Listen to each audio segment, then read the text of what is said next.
आप सभी को जय यीशु की। जैसा कि आप जानते हैं, आज पूरा विश्व कोविड-19 जैसी महामारी से ग्रसित है और जिससे कॉलेज, शहर, विद्यालय, राज्य, देश सारे प्रभावित हुए हैं और अनेक समस्याओं से जूझ रहे हैं। इसी के अंतर्गत बच्चों की शिक्षाएं भी आती हैं। प्रत्येक बच्चों की शिक्षा, जिससे कि उनकी शिक्षा बाधित हो रही है। इसी को मद्देनजर रखते हुए सभी स्कूलों ने ऑनलाइन क्लासेस को चलाने के लिए शुरू किया है। इसी की कड़ी में हम लोग कैथलिक छात्र छात्राओं के लिए कैथलिक धर्म शिक्षा प्रशिक्षण के लिए सतत प्रयासरत हैं, जिससे कि आपको स्कूली शिक्षा के साथ साथ धार्मिक शिक्षा भी प्राप्त हो सके और आप लोगों का समुचित विकास हो सके और आप लोगों को का मूल्यांकन सही तरीके से मूल्यांकन हो सके। हमारी पाठ्य पुस्तक का नाम है विश्वास प्रशिक्षण श्रृंखला 12, प्रभु यीशु में मेरा जीवन। समाज में इस पुस्तक के 2 भाग हैं, जिसमें पहला समाज में मेरी भूमिका के अंतर्गत पहला अध्याय है वैश्वीकरण, दूसरा जनसंचार के माध्यम, तीसरा राजनीतिक चेतना, चौथा आर्थिक जागरूकता, पांचवा हिंसा की संस्कृति, छठा महिलाओं का सशक्तिकरण, सातवां सामाजिक न्याय और हमारी सहभागिता। पुस्तक के दूसरे भाग में कलीसिया में मेरी सहभागिता के अंतर्गत 8वां अध्याय भारत में कलीसिया, 9वां अध्याय उत्तर भारत में कलीसिया, 10वां पल्ली में सहभागिता।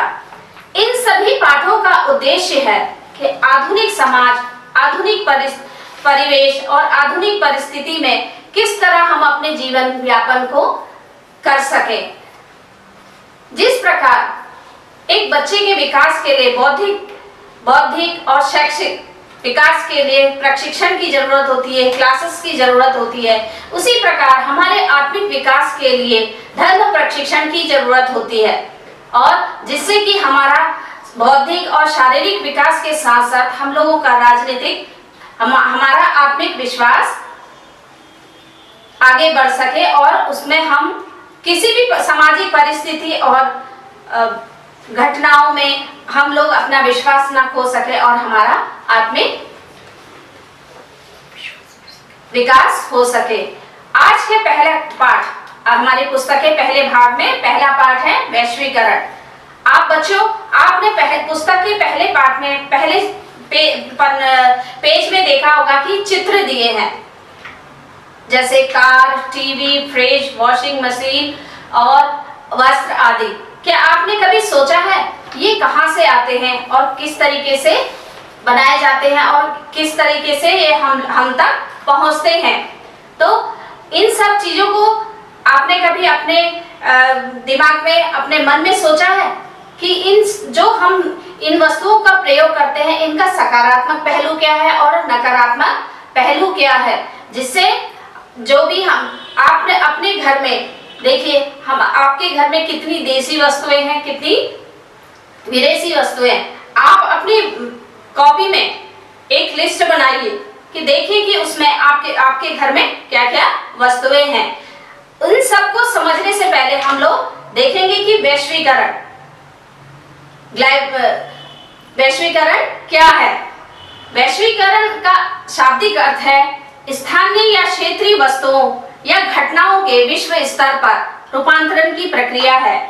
इसे एक ऐसी प्रक्रिया का वर्णन करने के लिए भी प्रयुक्त किया जा सकता है जिसके द्वारा पूरे विश्व के लोग मिलकर एक समाज बनाते हैं तथा एक साथ कार्य करते हैं। या इसे ऐसे कह सकते हैं, वैश्वीकरण विकास को बढ़ावा देने के उद्देश्य से विश्व के राष्ट्रों के आर्थिक अनुबंधों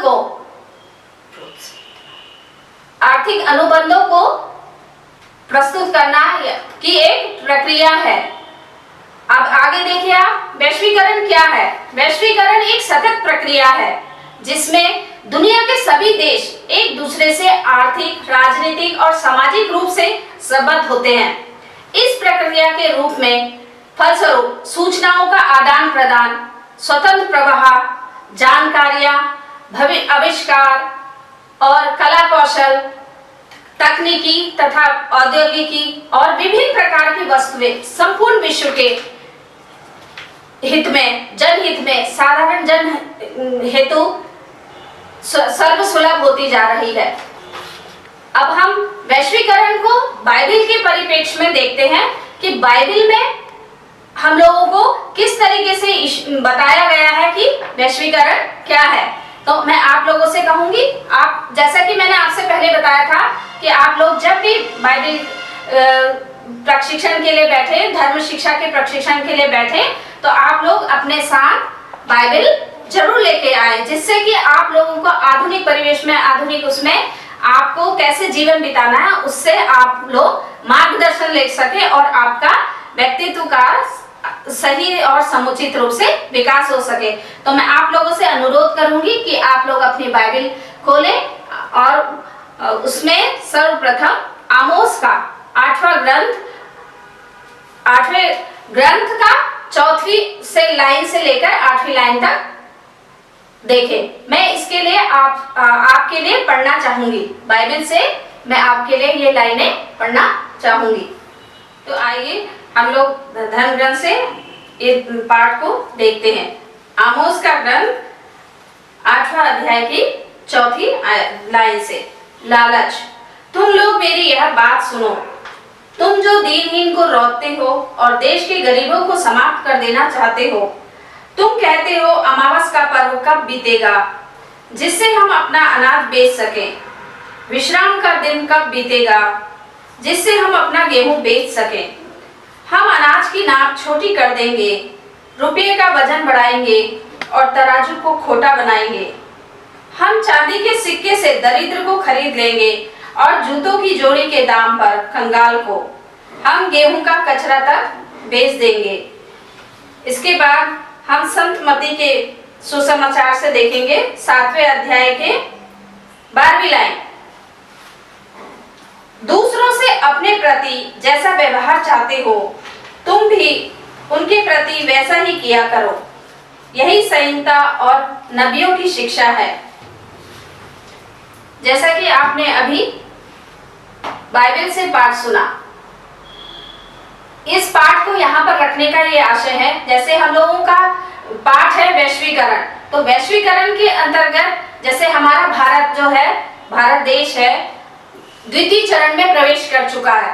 तो यहाँ भारत में सरकार द्वारा अनेक कंपनियां स्थापित की गई हैं जो बाहर की कंपनियां हैं और हमारे देश में आकर व्यापार करती हैं और अपने उपकरणों को, अपने सामानों को यहाँ पर विक्रय करती है और उससे क्या करती है, कम पूंजी से अधिक लागत में अपना सामान को यहाँ बेचती है।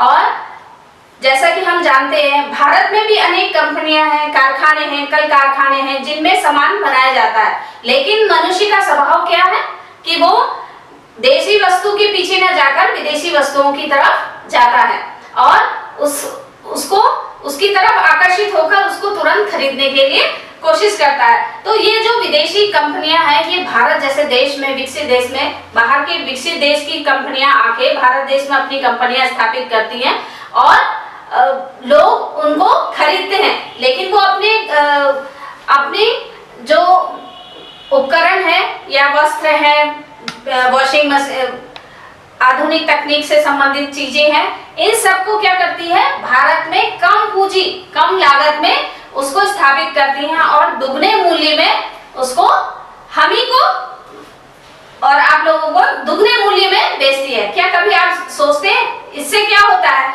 आर्थिक स्तर पर हम लोग कमजोर होते चले जाते हैं और अमीरी और गरीबी का दायरा बढ़ता चला जाता है, जिससे अमीर अमीर होता चला जाता है और गरीब गरीब। तो बाइबल में भी हम देख रहे हैं जैसे कि व्यक्ति क्या सोचता है कि वो गेहूं का कचरा तक बेच ले और गरीबों के लिए वो भी ना छोड़े और वो कचरा से भी वो पैसा उत्पन्न करे। लेकिन प्रभु ईश्वर कहते हैं सावधान रहो, तुम लोग लालच में मत पड़ो और उसको अपने, क्योंकि अपने इस पृथ्वी पर नहीं वरन स्वर्ग में अपने लिए धन जमा ले जा सकता है। उसी प्रकार इस प्रकार बच्चों आप लोग समझ गए होंगे कि वैश्वीकरण क्या है। मुझे आशा है कि आप लोगों को जितना मैंने अभी तक बताया है आप लोगों को समझ में आया होगा। इसके अलावा हम बाइबल में देखते हैं, हमारे सृष्टि के चित्र में देखते हैं कि प्रभु ईश्वर ने समस्त सृष्टि को बनाया, हमारा समस्त सृष्टि को बनाया, सारी वस्तुएं उत्तम बनाई। उसने भूमि बनाई, जल बनाया और प्राकृतिक संसाधन दिए। उन सब का उपयोग करने के लिए उसने मनुष्य की उत्पत्ति की और उसको बुद्धि दी, उसको जिससे कि वो अपनी सृजनात्मक जो क्षमताएं हैं, बुद्धि का प्रयोग कर नित नए आविष्कार करे और उसका उपयोग कर सके। जो ये सृष्टि है प्रभु का हमारे लिए एक वरदान है जिसके द्वारा मनुष्य प्रभु, क्योंकि ईश्वर ने मनुष्य को अपने अनुरूप बनाया और उसने सृष्टि में जितनी वस्तुएं बनाई उसको मनुष्य को उपयोग करने के लिए दिया। हम उत्पत्ति ग्रंथ के पहले अध्याय में देते हैं कि प्रभु ईश्वर ने पृथ्वी पर सब कुछ बनाया और ईश्वर को वो अच्छा लगा। तो इसके द्वारा ईश्वर ने हम लोगों को वरदान दिए, मनुष्य को वरदान दिए, ताकि वो अपनी क्षमताओं को, जो सृजनात्मक क्षमताएं हैं, उनको आगे बढ़ाए और उसके द्वारा वो अपने स्वार्थ के लिए ना बनाकर समाज के कल्याण के लिए वो उसको बनाए, ताकि सबका कल्याण हो। एक का कल्याण ना हो वरन सबका कल्याण हो। जिससे अगर मनुष्य कुछ भी आविष्कार करता है तो उसमें अमीर गरीब क्या सभी का कल्याण होना चाहिए, ऐसे उसको आविष्कार बनाने चाहिए। जो भी कार्य करता है उसमें सभी की भलाई के लिए उसको होना चाहिए। तो हमारी जो भी क्षमताएं हैं वो ईश्वर के दिया हुआ एक वरदान है।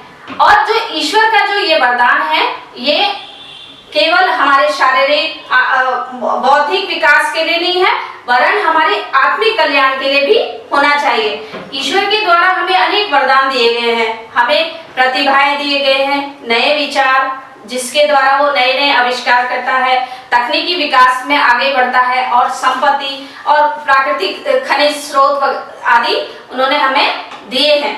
तो इन सब को हम लोगों को क्या करना है, इन सब का प्रयोग अपनी स्वार्थ सिद्धि के लिए ना होकर सबके समाज के कल्याण के लिए होना चाहिए। इन सब का वितरण अमीर लोग ना करके गरीबों को भी उसमें शामिल करें, जिससे कि उनका भी कल्याण हो। महात्मा गांधी कहते हैं आज हमारी समस्याएं संसाधनों का अभाव नहीं लेकिन उचित वितरण भी है। यानी कि हमारे पास बहुत सारे संसाधन हैं, बहुत सारी चीजें हैं, लेकिन क्या है उसका हमारे पास वितरण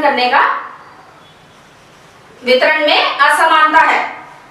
अमीर के पास ज्यादा है, गरीब के पास कम है। तो बच्चों आपको ये सब समझ में आया होगा और मैं आशा करती हूँ कि आप लोग इसमें अपने घर में इसमें मनन चिंतन करेंगे और इसको फिर से पढ़ेंगे। मैं आपसे निवेदन करती हूँ कि आप लोग अपनी कॉपी में ये जो मैंने आज आपको बताया है इसको एक छोटे रूप में, निबंध के रूप में अपने पास लिख के रखें, ताकि आप लोगों को वो याद करने के लिए आसानी होगी। इससे आगे के अध्याय को मैं आपको दूसरे क्लास में, इससे आगे का मैं आपको दूसरे क्लास में बताऊंगी। और तब तक के लिए मैं चाहती हूँ कि आप लोग स्वस्थ रहें, सुखी रहें, खुश रहें और अपने माता पिता के साथ घर में सुरक्षित रहें। तब तक के लिए मैं आपसे विदा लेती हूँ। जय यीशु।